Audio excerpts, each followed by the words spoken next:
আপনাদের ছোট একটা কাহিনী বলি। টানা 2 মাস আমার কাজ ছিল না, আমি 3 মাসের মতো বসে ছিলাম। এর ভিতরে আমার কিছু পোলাপানের সাথে পরিচয় হয়েছিল, তো ওরা কাজ কাম খুঁজতেছিল। তা আমি কাজ আসছিল, তারপর আমি করি নাই আর কি, বয়ে রয়েছি। বাবার দোকান আছিল, দোকান চালাইছি। যে পোলাপান গুলা বয়ে থাকতো দেখে আমি কইলাম কি যে যেহেতু বয়ে থাকে ওকে একটা কামের ব্যবস্থা করে দিতি। ওরাও কইলাম আমার ভাই একটা কাজের ব্যবস্থা করে দেন। পরে কাজের ব্যবস্থা করে দিলাম ভাই। কাজ করলো, যাই কাজ করলো। তো এখন হঠাৎ করে ও গার্মেন্টসে চাকরি হয়ে গেছে। গার্মেন্টসে চাকরি হওয়ার কারণে বর্তমানে ভাই অগদি রাস্তাতে ডাকাও যায়। ওই ভাই শুনে যাও, দাম নাই।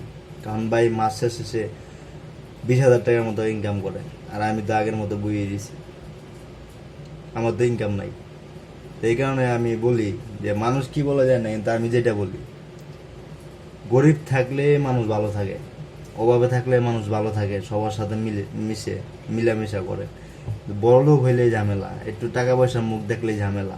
কারণ সে কখনো আপনি চিন্তা করবো না, কারণ হ্যাঁ টাকা দেখে রাখছে, হ্যাঁ ভালো কিছু দেখা চিন্তা ভাবনা করে, আপনার সে ডিজার্ভ করে না, কিন্তু আপনি হ্যাঁ ডিজার্ভ করে না। বাস এটাই কথা, যে আপনি উপকার করবেন কিন্তু উপকারের প্রতিদান আপনি পাইবেন না।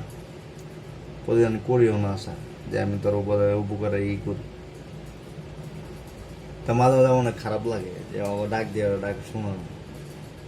মাঝে মাঝে মনটা যায় যে আর কথাই কমবো না।